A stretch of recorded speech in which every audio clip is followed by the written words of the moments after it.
आज से हम न्यू सीरीज स्टार्ट करने वाले हैं जिसकी स्टोरी लाइन काफी ज्यादा बढ़िया होने वाली है। तो एपिसोड 1 के स्टार्टिंग में हमें अभ्यास बटर फील्ड ग्राउंड का सीन दिखाया जाता है। यहाँ पे हम देखते हैं कि एक बंदा फॉर्मेशन में कैद होता है, फिर सीन शिफ्ट होता है और हमें हमारे मेन हीरो को दिखाया जाता है जिसका नाम लिनफी होता है। अभी लिनफी अपने बारे में बताता है कि मैं एक टाइम ट्रेवलर हूँ। मैंने पिछले 20 साल में सिर्फ 2 ही काम किए जब से मैं इस लूफू वर्ल्ड में आया हूँ। पहले की जब मैं स्कूल में था तब मैं 50 पोएम सुना दिया करता था, जिससे एक बार शॉर्ट सेक्ट के लीडर ये सुनकर हैरान हो गए और उन्होंने मुझे अपना डिसाइपल बनाने के लिए गुजारिश की। और दूसरा कि मुझे अगले दिन पता चला कि मेरा जन्म डैमेज मेरिडियन के साथ हुआ है, जिसके कारण मैं कल्टीवेशन नहीं कर पाऊंगा। तो इसी वजह से शॉर्ट सेक्ट के शॉर्ट पवेलियन में मुझे भेज दिया गया था। वहाँ मुझे बस किताबों को संभालना पड़ता था और वहाँ पर सभी लोग खुशी और शांति से रहते थे। लेकिन एक दिन डार्क का अभ्यास आ गया और उन्होंने वहाँ पे चारों तरफ तबाही मचा दी और सब कुछ बर्बाद कर दिया। मेरे सेक्ट के लोगों ने उसे रोकने की कोशिश की, लेकिन सभी लोग मारे गए सिर्फ मुझे छोड़कर। फिर उसके बाद सीन शिफ्ट होता है और हमें प्रेजेंट का सीन दिखाया जाता है। इसमें वो लिखता है इसे भी यह वसीयत मिलेगी, उसे 7 गुप्त तिजोरी और शॉर्ट सेक्ट का अगला वारिस वही होगा। तो इतना कहते ही लिम्फी उस वसीयत को एक जिद में सील कर देता है और वह जेड आसमान में गायब हो जाता है। फिर उसके बाद लिम्फी तुरंत ही इलेक्ट्रियल बुद्धा टेक्निक का यूज करते हुए अभ्यास क्रम को बंद करने लगता है। फिर उसके बाद तभी एम्परर कहते हैं तुम इस वर्ल्ड की सच्चाई नहीं जानते। इस प्रोसेस में उसने अपने सोल वर्क करते हुए अभ्यास एम्पियर को मार डाला और लिम्फी की बॉडी भी डिस्ट्रॉय हो जाती है। फिर यहाँ से सीन शिफ्ट होता है और हमें दिखाया जाता है लिम्फी को होश आता है और फिर वो कहता है क्या ये शॉर्ट पवेलियन है, क्या मैं मरा नहीं। तभी हम देखते हैं लिम्फी के हाथ में एक बुक होता है जिसे वो खोल के जब देखता है तो उसके अंदर वही जेट होता है जिसके अंदर उसने अपने फाइनल वर्ड को लिखा था। तभी अभ्यास एम्परर उसके सामने आता है और वो कहता है तुम्हारी इतनी हिम्मत कैसे हो गई। और अभ्यास एम्परर का नाम होता है सोंगतियान। फिर वो कहता है तुम मेरे घोस्ट लेयर टेक्निक से हार गए थे, तो इसलिए तुम यहाँ पर इस बुक से न्यू शॉर्ट टेक्निक देख रहे हो। इसके लिए तुम सेक्ट से निकाले भी जा सकते हो। फिर तभी लिम्फी सोचता है मैंने अपने आंखों से अभ्यास एम्परर को मरते हुए देखा था, तो क्या अभ्यास एम्परर भी रिबॉर्न हो गया। तभी हमें लिम्फी को सोल को दिखाया जाता है। फिर अभ्यास एम्परर कहता है अगर तुम मेरे पैर पे गिरकर माफी मांगोगे तो मैं यह बात किसी से नहीं कहूँगा। फिर तभी लिम्फी कहता है सोंगतियान का फेस एम्परर से मिलता है। तभी सोंगतियान कहता है तुम सरेंडर कर दो और वो उसके ऊपर अटैक कर देता है। फिर तभी लिम्फी उसे डिफाइन करते हुए उसे पीछे धक्का दे देता है और उसे कहता है कि ये तो वाइट है, तो अब मैं कल्टीवेट कर सकता हूँ। तभी लिम्फी का सोल लिम्फी को इशारों में सोंगतियान को मारने के लिए कहता है। अभी सोंगतियान लिम्फी के ऊपर अटैक कर देता है, लेकिन लिम्फी बोलता है रुक जाओ, तुम्हें किसने कह दिया कि मैं शॉर्ट टेक्निक चोरी कर रहा हूँ। अब सोंगतियान बोलता है तो अब शॉर्ट टेक्निक की बुक तुम्हारे पास कैसे आई। तभी लिम्फी बोलता है ये बुक तो नीचे गिरी थी इसलिए मैंने इसे उठा लिया। तभी सोंगतियान बोलता है तुम पूरा झूठ बोल रहे हो। तो फिर लिम्फी कहता है हमारे घोस्ट लेयर टेक्निक इतनी भी खास नहीं है, उसे मैं हरा सकता हूँ, वो भी बस सेल्फ नर्सिंग शॉर्ट टेक्निक से। तभी सोंगतियान उसके ऊपर अटैक कर देता है। तो फिर सोंगतियान सोचता है टेक्निक से स्पिरिट नर्सिंग रेलम वाला भी नहीं बच पाएगा और ये जो अभी लिम्फी है वो बस फाउंडेशन बिल्डिंग स्टेज पे ही है। तो फिर लिम्फी उस टेक्निक को डॉज कर लेता है और वो अपनी स्वॉर्ड को उसके गले पे रख देता है। अभी सोंगतियान बोलता है ये तो sword self technique nursing technique नहीं है। तो फिर लिम्फी बोलता है ये इम्पॉसिबल नोबल टेक्निक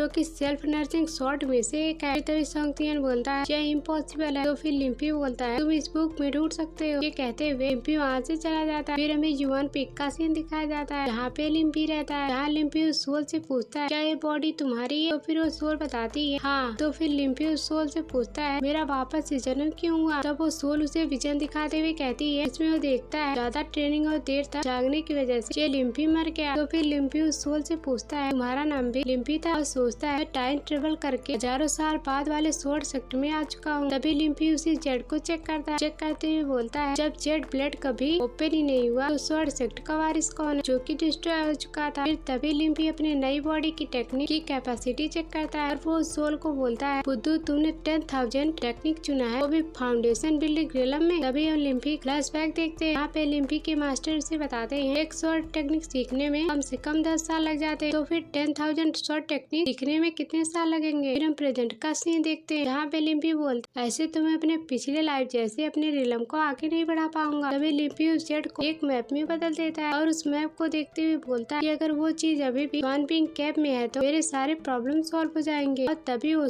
फूल बनकर गायब हो जाता है। तो फिर लिम्फी बोलता है स्वान पिंक कैप का रास्ता इतना भी आसान नहीं है। तभी एक तलवार स्विंग करते लिम्फी के सामने से बार पर जाके लगती है। तो इसी सीन के साथ ये एपिसोड यहीं पर एंड हो जाता है। Thanks for watching.